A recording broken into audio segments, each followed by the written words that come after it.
Hello, my name is Honora, and I was 6 months pregnant when my stepfather slapped me in public at a restaurant I had helped build. They said I was too quiet to react, too soft, too invisible to matter. But what the delivery of a husband standing right behind them, a Navy SEAL who had just returned from his mission. They thought it would be easy to break me. They forgot one thing. I was never alone. And if you think the slap was the worst of it, no, that was just the beginning. Would you remain silent if you were in a place? It had been 3 years since they had invited me to what resembled a family gathering. I had stopped counting, but when silence becomes routine, you measure time differently. Be why the seasons, be why the pain in your chest when another birthday passes without a phone call. So when the envelope arrived with Indian's initials engraved in gold, I didn't know whether to laugh or throw it away. It was an invitation to his 65th birthday dinner, to be held at his restaurant in the city center. Every fiber of my being knew that this was not about reconciliation. It was theater. But Coulter, always the voice of calm reason, had encouraged me. Maybe it's not about them anymore, he had said in our last phone conversation from abroad. Maybe it's about showing our child who you are. Dignified, strong, and willing to face whatever comes your way. I rubbed them my belly. 6 months. The baby moved gently, as if in agreement. And so, that evening, I put on a modest blue dress, tied and wore her neatly, and drove to the restaurant where so much pain had unfolded. There smelled of salt and roasted halibut. I parked across the street. Obviously, there was no valet service for me, so I walked toward the entrance. 2 young hostesses stood at the podium and checked a digital guest list. Name, one asked, smiling mechanically. Honora Grace. Both of them tapped and scrolled through the screen. Again, silence fell. I'm sorry, but wouldn't seem to have you on the list, she said, looking behind me, already searching for the next guest. I remained where I was. There must be some mistake. I received an invitation. Gideon is my stepfather. They exchanged a glance, the kind that says, we heard this before. One of them picked up the phone and spoke in a low voice. A minute later, a tall man in a tight black suit approached. Follow me, he said simply. No apology, no correction. They led me through the busy dining room. Elegant lights, clinking glasses, laughter that was not for me. We passed many empty tables and finally stopped at one at the edge, next to the restrooms. The smell of disinfectant was strong. The available seats, she said, pulling out the chair without ceremony. I sat down, trying not to let the humiliation show on my face, but it was like a fog. Isolda walked by, her perfume unmistakable, her eyes deliberately vacant. Marietta gave me a smile from across the room and then turned her back. I clasped my hands over my stomach. We're okay, I whispered. We're here, and we're okay. The waiters came and went without offering menus. I had to ask for water. When they brought the bread basket, they skipped me. Across the room, Gideon raised a glass. Cameras clicked. Everyone turned their attention to him. He wore a navy blue tuxedo. His silver hair was slicked back, as if he were a candidate for office. Tonight, he began, I want to celebrate the legacy, the strength, and the people who have kept this family together. My spine stiffened. Here it comes. To Isolde, he continued, the connecting element, the anchor, the light of this family. Without you, all of this would fall apart. Applause broke out. People clinked their glasses. I remained motionless. Not even my name, not even a nod. I looked at my untouched water and breathed deeply. Somewhere deep inside me, something broke, but not in a way that made me collapse, more like a dam that decided that it had held back enough. Then came the moment when Gideon tapped a dessert fork on his wine glass. Now, he said with a theatrical smile, we have a special guest tonight. She finally decided to grace us with her presence, even though I heard she's been pretty busy lately. Laughter, confused murmurs. Honora, he called. Come here for a minute, sweetie. I froze. People turned toward me, whispering. I jumped slowly, partly out of reflex, partly because I didn't know the studio. I walked forward, all eyes on me. He handed me a pink box. A small gift, she said. I took it. Inside were diapers, tiny guns, in pastel colors, ironic. A head start, she said with a smile. She will never planned anything. Laughter again, louder this time. Isolde took a sip of champagne, pleased. My throat tightened. I turned to leave, holding the box, trying to retreat with what dignity I had left. Then it happened. His hand, quick, sharp, a slap on my cheek, sighs, silverware clattering onto the plates. A woman whispered audibly, "My God." No one moved. I stood there trembling. My hand instinctively found my belly, protecting what mattered most. I felt the tears welling up, but I refused to let them fall. Not yet. I took a breath, and then I heard the heavy footsteps. The kind that never come quietly. They were steady. These footsteps were measured, deliberate, each one striking the polished floor with a gait I recognized in my bones. They didn't belong to a gaiter or a guest trying to escape the awkwardness of the scene. No, these were his footsteps, Calter's. I didn't turn around immediately. My cheek still burned from the slap, and my eyes, though dry, were blurred big by something deeper than tears. But I felt him long before I saw him. That presence, calm but commanding, like the quiet edge of a storm coming after a hot day.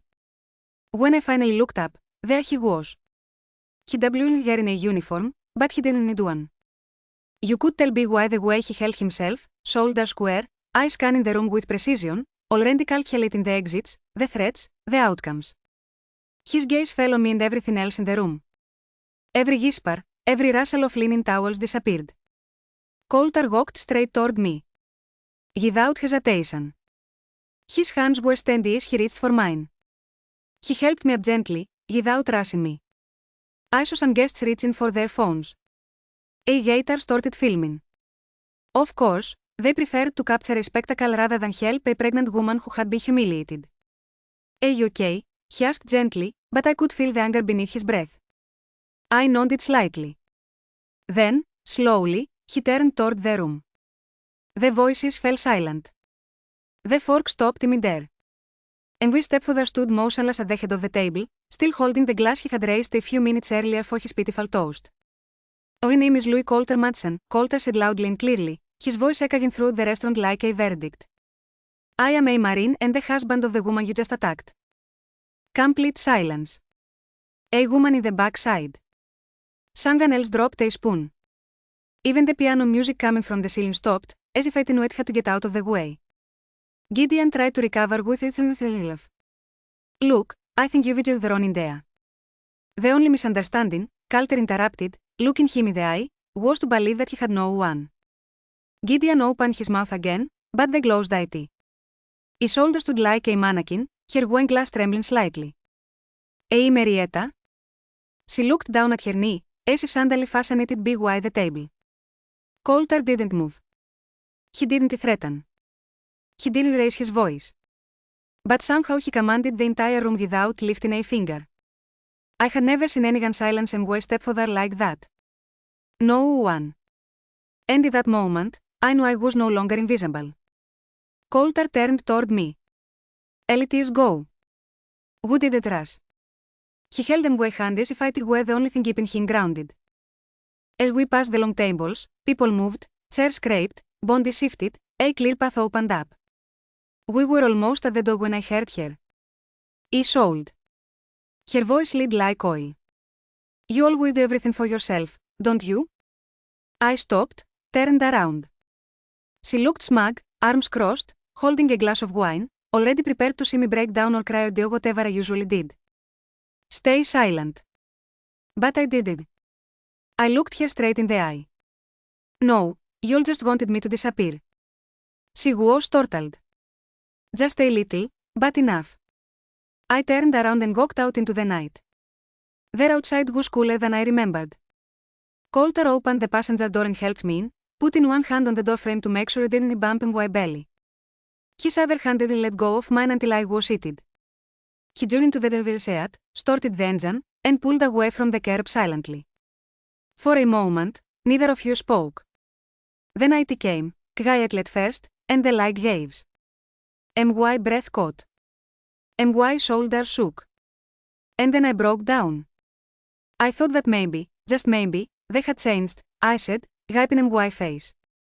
I thought that if I showed up, pregnant and calm and open, maybe I would finally be enough for them. Coulter kept his eyes on the road, but his hand reached over to the console and grabbed mine. I tried, I whispered. I tried so hard. I was polite. I followed every stupid rule. And he hit me in front of everyone like I was nothing. You know nothing, Coulter said, firmly but kindly. Honora, listen to me. That was your last attempt. You did everything you could, but now we're asking for a seat at their table. I looked at him. He shook his head, clenching his teeth. We'll make our own. A long pause filled the car as the streetlights painted shifting patterns on the dashboard. Do you think, I finally said, that our child will ever ask about them? Maybe, he said. And when they do, we'll tell them the truth. That you grew up, left, and never looked back. I let him sit with that for a moment. The tears had stopped. It was a small piece, but it was true. We pulled into the driveway. The porch lights glowed warmly on the wall. The garden Coulter had planted last spring looked a little neglected, but somehow that made it seem familiar. He came to open the door for me. I stepped outside. My feet were on solid ground. It was over. But even home the blue leaf. That night, something arrived in the mail. I felt the weight of the night on my skin as I climbed the steps to our front door. The porch light flickered. I stopped at the door, the envelope heavy in my hand, its edges crisp, its seal intact. Coulter turned the key in the lock. Then I went inside, took off my shoes, hung up my coat, listened to the hum of the refrigerator, the quiet ticking of the clock in the hallway. He looked up from the sofa where his phone was on silent. The silence between us was palpable. I stood there, half wrapped in my shawl, looking at the envelope. It's just something in the mail, I said, and his eyebrows knitted together. He stood up. Do you want to wait until morning? I shook my head. The letter smelled of legal paper and cold fear. The lamp next to the sofa glowed with orange light. I placed the envelope carefully on the coffee table, and my fingernails lightly touching its surface. I could almost hear the papers inside whispering betrayal. I broke the seal. I took out the documents. The first page, the company name, then the transfer of ownership. My breath caught in my throat. My name should have been there. My signature. Έτσι did see this copy until now. Instead, it was a soldier's name. Sole family partner except for Gideon. I swallowed hard. I shouldn't get a word out. Coulter stood behind me, his hand on my shoulder, steady, reassuring. This company, I murmured. The same one that handled them witness real estate. He nodded. The same names on the letterhead. It's no coincidence. I kept reading. Details about the revenue shares I had once been promised. A timeline. Fake emails. Updated files. My voice caught when I saw the books on with its initial investment. The years I worked nights helping with the students accounting before I left for college. All of that was undermined. Now I felt betrayed in a way so deep that it squeezed something inside me that I thought had healed. My womb churned, the baby kicked. My baby, innocent of all this. My heart ached for the legacy I would leave behind. Would I leave only silence? I left the living room for a moment. I walked into the hallway where family photos hung on the wall. My childhood. Diddy's laughter. The frosting from the birthday cake that had smeared my cheek when I was 10 years old. That was the last time I felt seen in this house. I stopped in front of a photo of the old restaurant with the red awning. I traced the outlines with ways, memorizing every curve.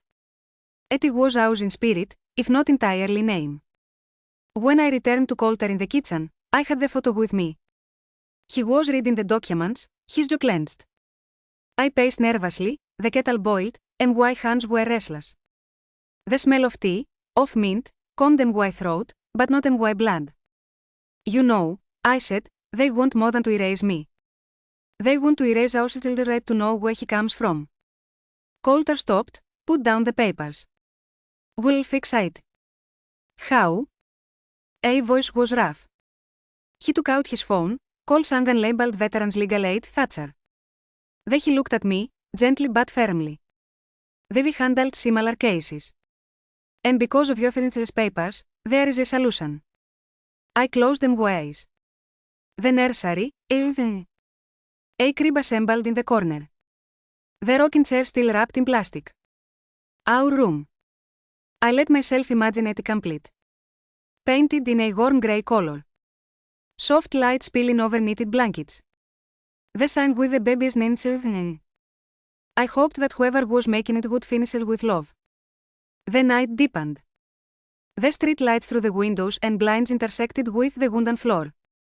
The distant sound of traffic, an engine idling, a car door slamming. I stood holding a document, a transfer of ownership, checking the details against all the emails I had saved. There it was, a handwriting, a note to Gideon, CCD to Isela, acknowledging my contribution. I clutched the paper as if it were a shield. I realized something. I struggled just to prove them wrong. It was to prove I was right. To prove to the child in my womb that some names matter, even when others try to replace them. Coulter touched my hand. Do you want to rest? He asked in a calm, gentle voice. I folded the papers and set them aside. Not yet.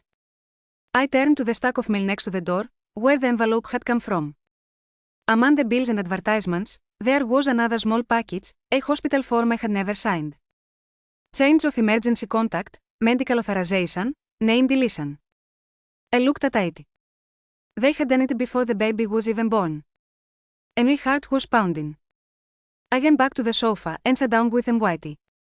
I looked at Coulter, younger, older, worn, blessed, knowing that we were slipping into something bigger than me. This isn't over. And then I found the birth certificate. The name on it mine. I folded the birth certificate in my hands, the paper crumpling like fragile bones breaking. I looked at it long enough to memorize the absences, every empty space where my name should have been, every omission that screamed louder than the words.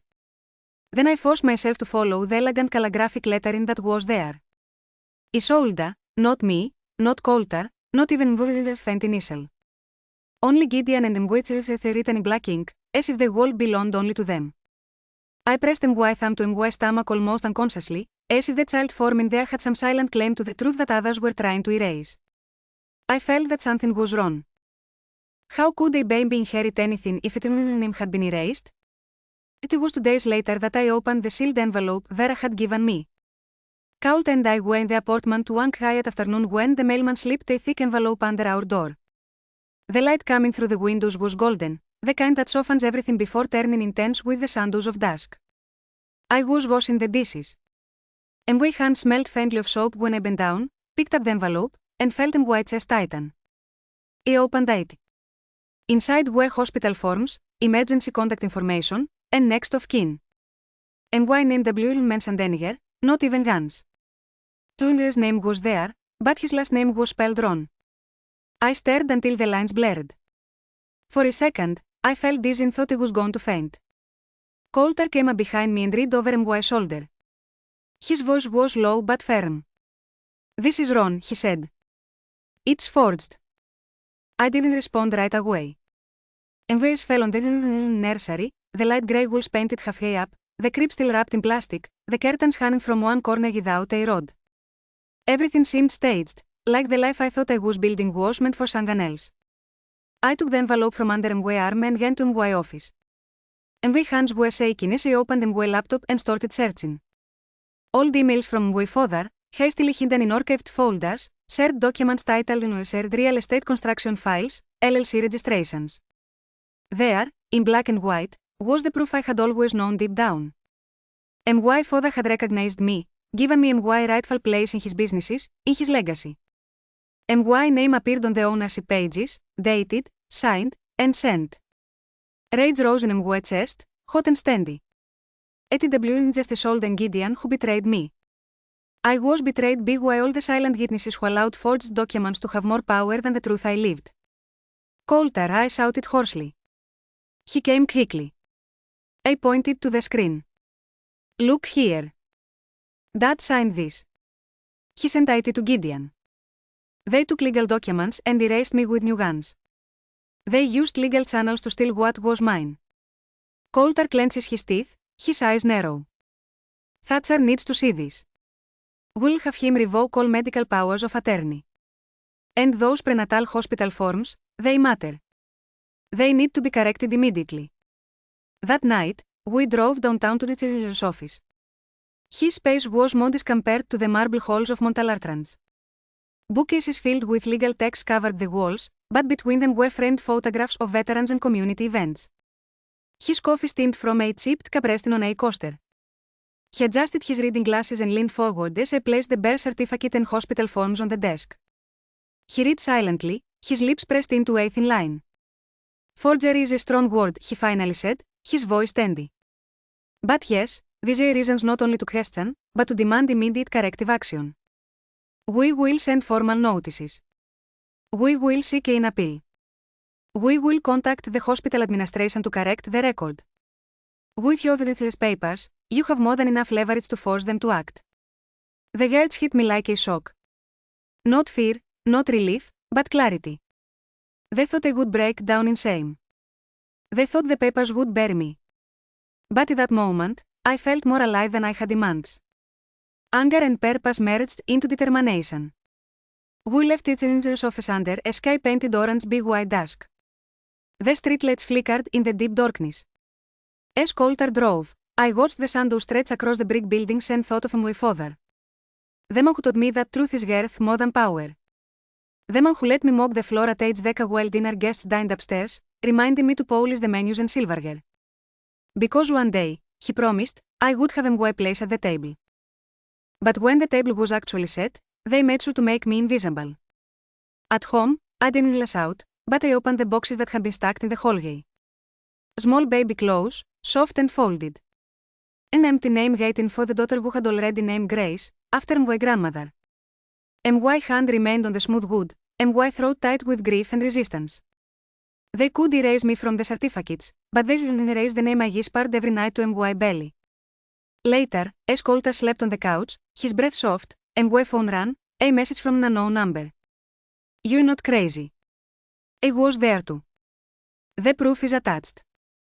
My hands trembled as I opened the attachment. A photo appeared. The old me was standing in the family restaurant, wiping down the wooden tables. The name tag, faded but legible, hung around my neck. In the background, Gideon was laughing, his shoulder next to him, and my father sitting at the head of the table, signing with a single initial. I held the phone until my joints ached, staring at the frozen image of the receipt I never thought I would see. Someone else remembered. Someone else had kept the receipt. I tiptoed to the window, careful not to wake Coulter.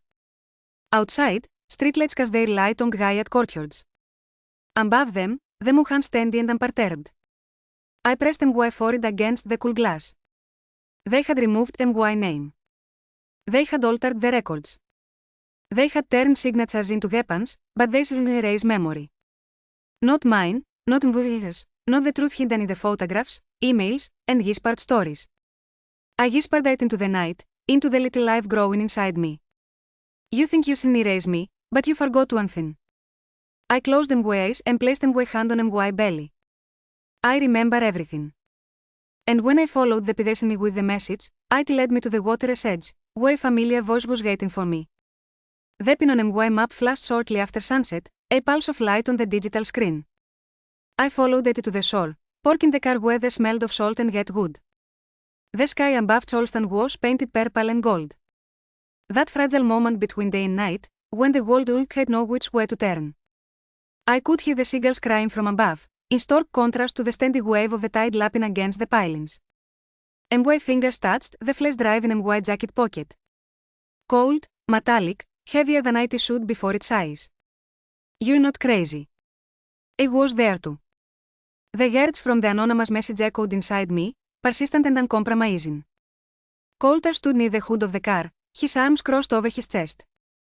His jacket was zipped up, but unbelievably cold. His eyes were fixed on the horizon, but I knew he was watching me. He was watching the way I stood rigid. The way my breathing continued to falter, no matter how hard I tried to steady it. My belly moved as the baby stirred, reminding me that my struggle was no longer just about me. Every forged signature, every line missing from a certificate, every omission that excluded me. AW gestation MY life. I was racing hairs too. I walked along the dock, the planks creaking under MY shoes, the lights along the harbor casting golden reflections on the water. At the other end, I saw her, Jovian. She was sitting alone at a coffee table outside a closed shop, her paper cup steaming, her shoulders hunched like someone who had been carrying too much for too long. Jovian, I called softly, and she lifted her head. For a moment, she recognized me, and then a flash of giddiness crossed her face, the look of a woman who knew the cost of betrayal. She raised her hand. Honora, she said, her voice calm but firm. Thank you for coming. I sat down in the chair opposite her. The boats rocked gently in the distance, their masts clanging like bells. Night fell, and the smell of salt and old wood grew stronger. Jovian took a sip of her coffee before speaking. I resign, she said bluntly. After I refused to endorse the falsified books, Gideon and Isolde wanted me to sign. I told them the numbers didn't add up. They showed me your supposed signature, and I knew right away the WLL. I told them no. Her eyes hardened. So they expelled me, just as they had expelled you. I swallowed, and my throat tight. Before I could speak, I whispered. She shook her head. They labeled me unreliable, claimed I was unstable, that I had misunderstood. I lost my job, and my reputation. But I didn't live in it. Her hand slipped into her gold leather bag and pulled out a small flash drive. She placed it on the table between us, the metal reflecting the light from the lamp. I kept copies, emails, payroll spreadsheets, videos from the restaurant kitchen security cameras, anything I could grab before they locked me out. I kept them because I knew that one day someone would need the truth. My fingers trembled as I picked it up. The weight in my palm was nothing compared to what it contained. Evidence that no rumor could erase. I want you to see it, he said, his voice unsteady. Before they bury it all. Later that night, I sat curled up on the couch with the lights dimmed, Coulter beside me. He had the TV on low. Some formula show. His way of giving me space without leaving me alone. The laptop glowed on the coffee table. And my heart pounded as I inserted the flash drive into the port. The first file loaded. A low-quality video dated 5 years ago. Gideon was pacing the kitchen, yelling at the staff about expenses. His face was contorted with greed. I clicked on an email folder. A thread addressed to Isolde with her assistant copied in, describing profit shares. Our name was there once, Honora Grace, but it had been deleted and replaced by another. Another file showed spreadsheets from which my notes had been deleted. My ownership percentages had been distributed as if I had never existed. I felt bile rising in my throat. The proof of the theft stared me in the face, black and white.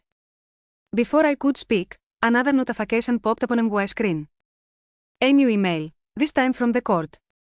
My stomach churned as I read the subject line. A restraining order had been issued against me. The accusations were bold, blatantly false.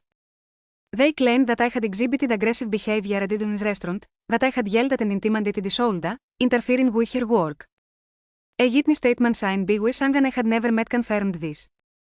AW enough for them to erase my name from the accounting books and birth certificates. Now they wanted to label me unstable, violent, exactly the narrative that would keep me away from my child, from my inheritance, from the truth. Coulter leaned over my shoulder and read silently. His face tightened, his jaw clenched until it looked like it was carved from stone. When he finally spoke, his voice was low but steady.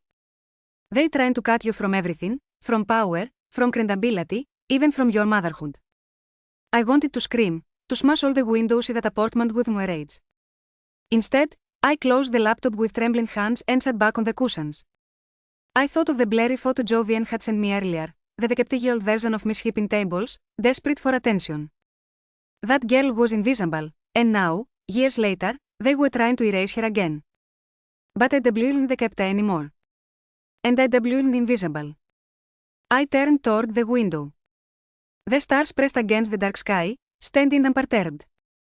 The palm trees swayed in the night breeze, their shadows long on the sidewalk. I thought of my unborn daughter and how much I wanted her to know that her mother had not been quietly erased. She would know that I remembered every insult, every omission, every forged signature. Coulter approached, kneeling beside me. His hand rested warmly on my knee, standing me. Tonight, he said, we do not apologize. Tomorrow we will respond loudly, legally, honestly. I swallowed my saliva. Fear and hope tangled in my chest. But beneath them was something stronger. Determination. They thought I would break. They thought I would retreat into silence and shame. But they forgot one thing. I was done with being polite. I followed him, Coulter, out of the courtroom. The papers clenched in my hand. The sun was low but bright, shining through the palm leaves. Car engines hummed in the distance. My heart was tight, not from fear, but from everything I was carrying that finally had room to breathe. It had been a week since the restraining order had been issued against me. 7 days of waiting, 7 nights of waking up with my heart pounding, wondering if I had been erased from every document, every file. And now I was standing outside the San Diego County Courthouse, with cameras flashing, reporters leaning into microphones, Gideon and Isolde coming down the steps, and the courthouse door closing loudly behind them. Coulter squeezed my hand before we went in. You don't have to shout, he told me. Just show them the truth. Inside the crowded courtroom, I found seats next to Thatcher, and we palms sweating on the leather armrest. Gideon was there with his lawyer, dressed in a suit. Isolde sat next to him, carefully, as if waiting for praise. Marietta was in the gallery, her eyes fixed on me, shining with shame or confusion, or perhaps both. She stood up when the time came. She was holding my flash drive, with the stored files, the printed emails, the security videos, the entire archive of documents and digital evidence. The judge looked stern. The clerk called my name. And my voice broke when I answered, Honora Grace. I stood up, each step echoing, and my heart pounding. Your Honor, Thatcher said, I submit evidence that the defendant has retroactively altered payroll and ownership records, removing Linda's name, forging documents and excluding her from the hospital's power of attorney forms, despite previous documents clearly identifying her as a shareholder and next of kin. He played the video.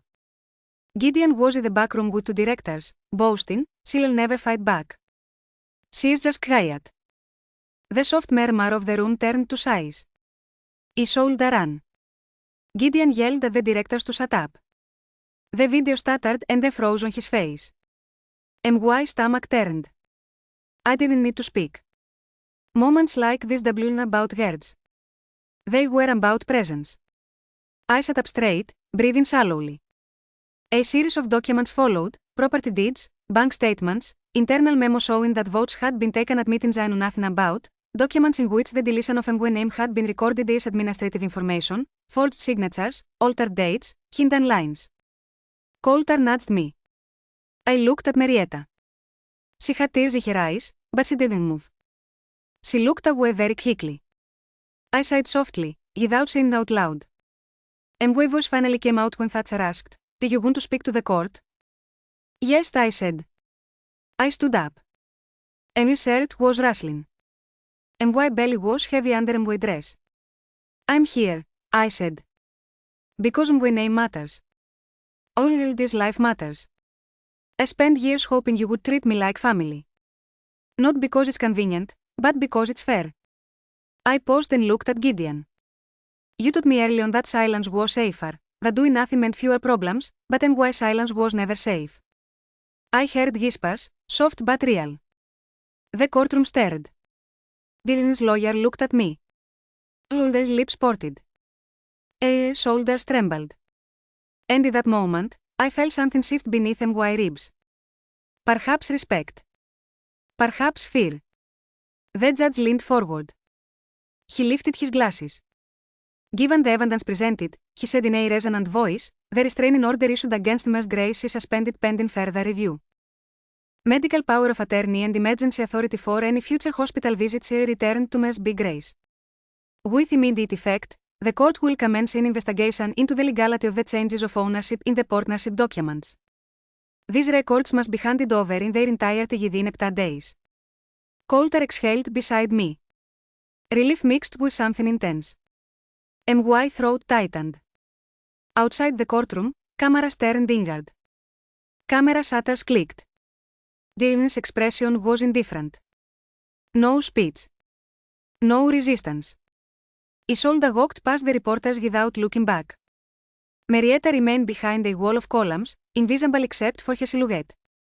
She was watching me. She was watching me stand for something more than myself. Would you get into the car? Coulter closed his door softly. I looked out the window, watching the courthouse steps fade behind us. The sky was turning dark pink, then lavender. I thought of home. I thought about our apartment. The night mail had betrayed me. The signatures had been erased. The birth certificate that changed everything. They tried to silence me. They tried to replace my name. But today, the truth was revealed. That night, someone broke into our apartment.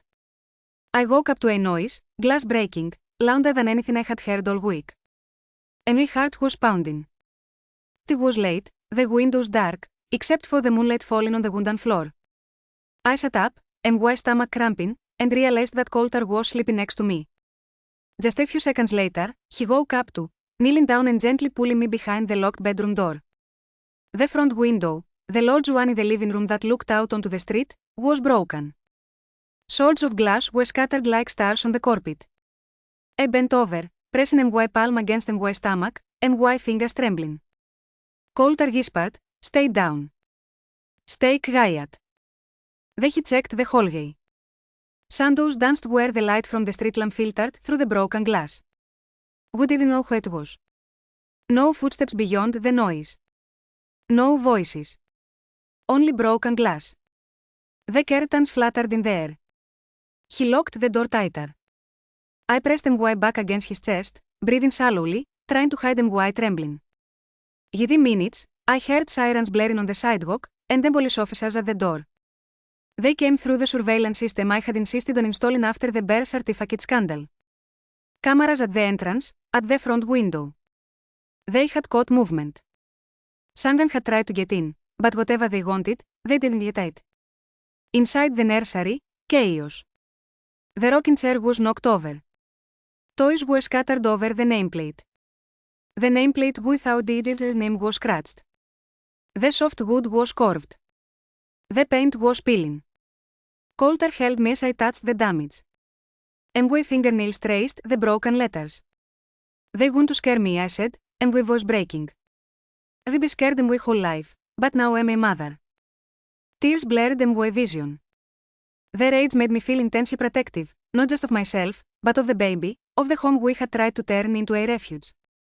The next morning, as sunlight filtered through the torn curtains, I saw a friend of Hilda's at the door.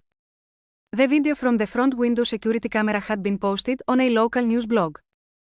The headline read, "Pregnant Navy SEAL left targeted after court victory." I froze. Hadn't posted anything. Coulter looked guilty. His jaw was clenched.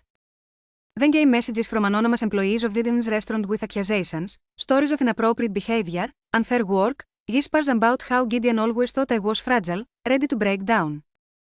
Public opinion shifted, some were outraged, others asked if this was how the family treated their own. That afternoon, drinking coffee in a small restaurant, we looked at the comments, the posts. Soil's phone rang.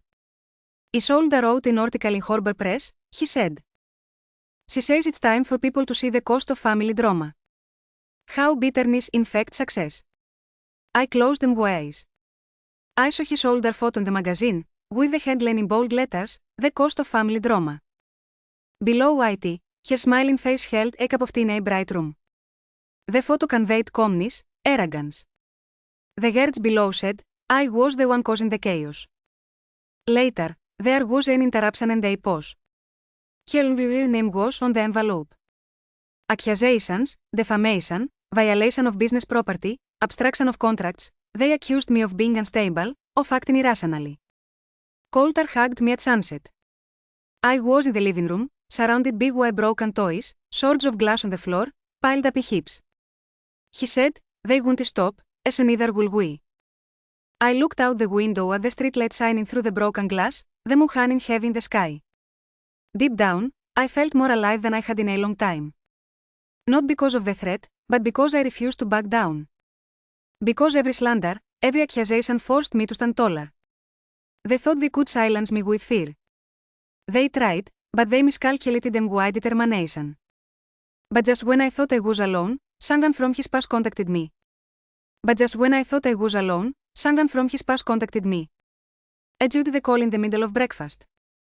Every phone rang with a number I didn't recognize. Caller ID, Cassie. Coulter was out on business.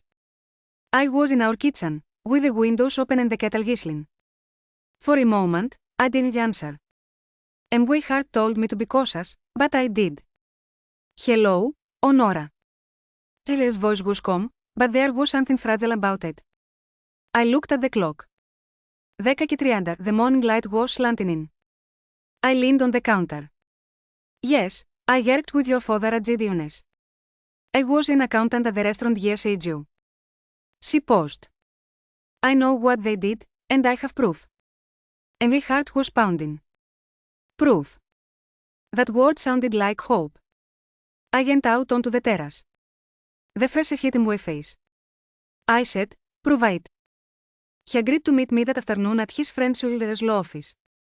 Taylor's assistant arranged it. I left work earlier than usual. I was anxious and alert. The journey there seemed both very long and very short. I kept old emails on my phone, photos from accounting books, old conversations. I had prepared questions in my mind. What exactly does he have? What's in video with IT? When I arrived, Cassie was already there. Small, tired eyes, but steady. She handed me a stack of printed emails from years ago. In one of them, she warned Gideon in writing, "Your plan to remove Null's name will not stand up legally." In another, Isolde replied, "Will hm." Then there were notes in a book, Morjanelli and her handwriting, a letter, signature on file. She showed me bank transfers that had been made in such a way as to conceal my ownership. She showed me that the law firm handling the transactions was the same one that had handled the moving in his estate, as well as the forged hospital forms. Time flew by in that room. Every document Cassie gave me was like unraveling a knot I'd been trying to untie for years. Photographs, emails, and checks, pieces that fit together to reveal what they were trying to hide. Thatcher watched me stand each sheet. "We'll build this," he said. "It's more than enough to sue them for abuse, defamation, emotional distress." I looked at him steadily. "I want every document, every video, every witness. And present them with such clarity that no one can distort them again." That night, I stood in front of the board in Schuller's office. In-depth photos, video clips, names, dates, and my life mapped out on those lines, the receipt from the Cafe Deca years ago, the email confirming I was a shareholder, the hospital power of attorney documents, the video on the flash drive with Gideon bragging, everything. The restaurant camera showed Gideon in the back room talking to the staff. "She'll never resist," he said. "She thinks being quiet means power." I watched, my stomach tightening, but also something else, something like determination. The day of the trial arrived with the morning fog. The courthouse loomed large. Reporters lined the steps. Coulter stood behind me in his uniform. Thatcher carried folders. The reporters took pictures. And my heart was pounding, but I kept breathing. I remembered Cece's voice, the way she said they had warned him. I remembered them Weffel's words. "Don't let them make you feel like you're against your own inheritance." Inside the courtroom, Gideon and Isolde entered, flanked by their lawyers. I took a deep breath, and my chest tight. The judge asked the plaintiff, me, to present the case. Thatcher stood up. He submitted all the evidence, the book entries, the security video, the emails. The judges examined each piece of evidence. The murmurs began softly, then spread. The faces in the room changed. I saw Marietta. She was there, near the back, her eyes wide open. I thought about when I was 7 years old, at the piano recital. She left the stage. She didn't stay even once to see Muller's note. Not even once. I felt a mixture of sadness and something more stable. Clarity. Then came the moment when I felt justice had been served. The judge showed a recording of Gideon talking to someone. Marietta was present in the room. An arrow was always an easy target. He never fought back. The room fell silent. Dylan's lips parted. He looked angry, ashamed, exposed. Isolde gripped the armrests of her chair. Thatcher signaled for the recording to be stopped. The judge nodded. The evidence was indisputable. After hours of testimony, and evidence, the verdict was delivered. The judge declared, innocence related to the restaurant area frozen immediately. He must issue a public apology, acknowledging Eno's contribution and restoring her name to all ownership records.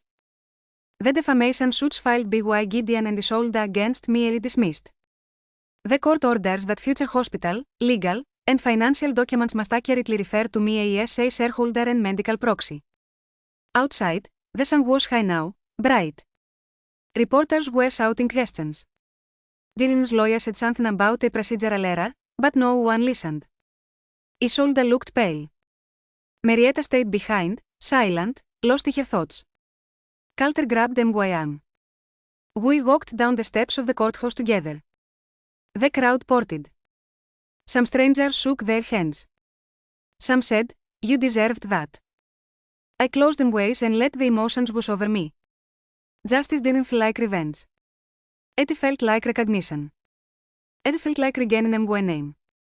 And when the world stopped watching, I did what I had to do for myself. And when the world stopped watching, I finally did what I needed to do for myself. It took me months before I could breathe without bracing myself for the blow. Even after the trial was over, after the reporters packed up their microphones, after the courthouse steps emptied and the gossip columns moved on to Sanganil's scandal, I still had the habit of flinching. I checked the rearview mirror too often when driving. I left the porch light on even when I was home. I slept with the phone screen facing up, dim but glowing, as if I were waiting for another summons to appear like a ghost in the night. But time has a way of smoothing even the sharpest edges. When the magnolia trees began to bloom again in Charleston, I was 8 months pregnant, and there around me finally felt different, lighter.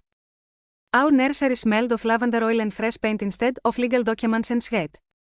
For the first time since William's death, I was reacting to what had been stolen from me. I had made a choice. Coulter and I made a decision that surprised even our friends. We took over one of Dylan's abandoned restaurants. Not for revenge, not for profit, just to reclaim IT. The building had been empty since the investigation. Its windows were boarded up, its sign removed, a shell of its former self.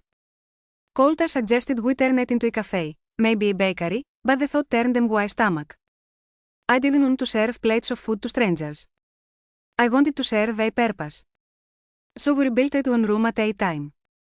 The old front part of the house, once polished for customers who had never seen me, became a teaching kitchen where women could learn skills that translated into independence.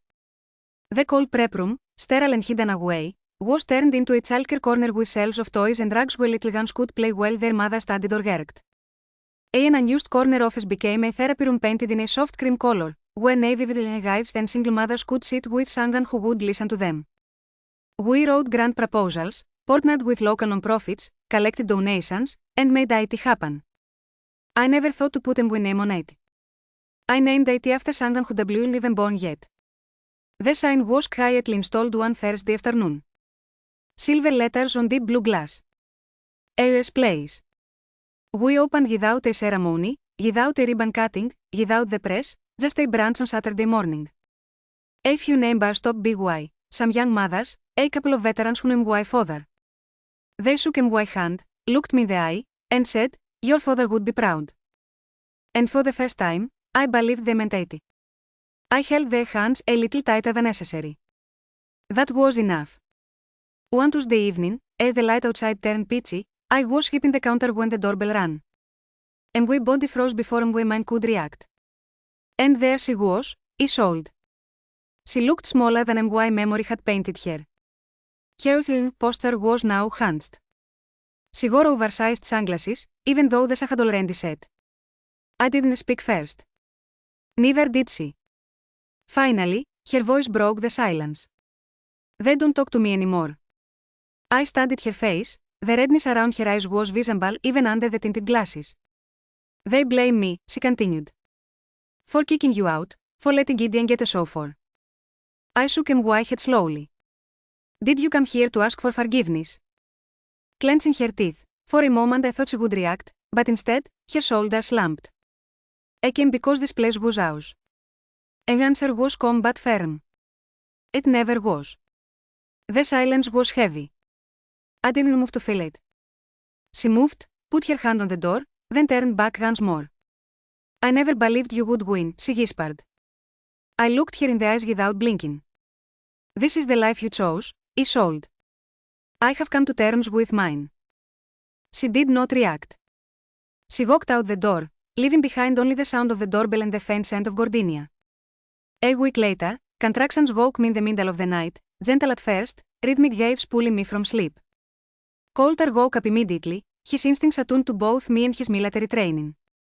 He packed the bag for the hotel without panicking, his hands steady and his voice low. He pressed his lips to MY's shoulder and simply said, "It's time." The hospital room was dark.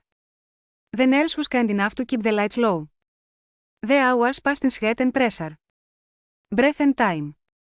The pain came in waves, but underneath it was something stronger. Purpose. Coulter never left MY's side. When the final push came, the room fell silent, and as he cried out. That sound, raw and intense, opened me up and brought me back together into one heart. Laura Grace, 7 pounds. Eyes like Hephaestus, lance strong enough to shake the walls. I cried, not from pain, but from the truth that this chapter, this war, was finally behind me. And in MY hands was a new beginning, untouched BY lies, untouched BY theft. 2 days later, we brought her home. Her nursery was ready. Soft blue walls with cream accents. A crib that Coulter had assembled. Lavender still wafting through the air. But there was one last touch waiting. A gift from Jovian. It was a framed photograph of me at 17. I was in the back of the restaurant, wiping tables, MY hair pulled back, wearing a faded name tag. The original photograph had once been damaged, the corner torn when my name on the wall had been erased. But this version had been restored. In bold, circular letters, someone had rewritten the truth. Honora had made it. I held the frame for a long time, MY throat tight, and my daughter rocking gently in her crib. Then I hung it above her bed, not out of nostalgia, not as proof for anyone else, but as a reminder for her and for me. MY silence was never weakness. It was waiting, observing, preparing, choosing the right moment. And if the world ever wonders if silence can speak, remember mine. It burned a kingdom, and from its ashes I built a home. Sometimes the people who are supposed to protect you are the ones who try to silence you. But silence, when used wisely, seem be your most powerful weapon. A story is more than a story of revenge. It is a reminder that regaining your voice can reshape everything they tried to erase. What would you do if you were in her shoes? If this story moved you, be sure to like it, leave a comment, and subscribe for more powerful real-life stories that speak to the strength we hold within.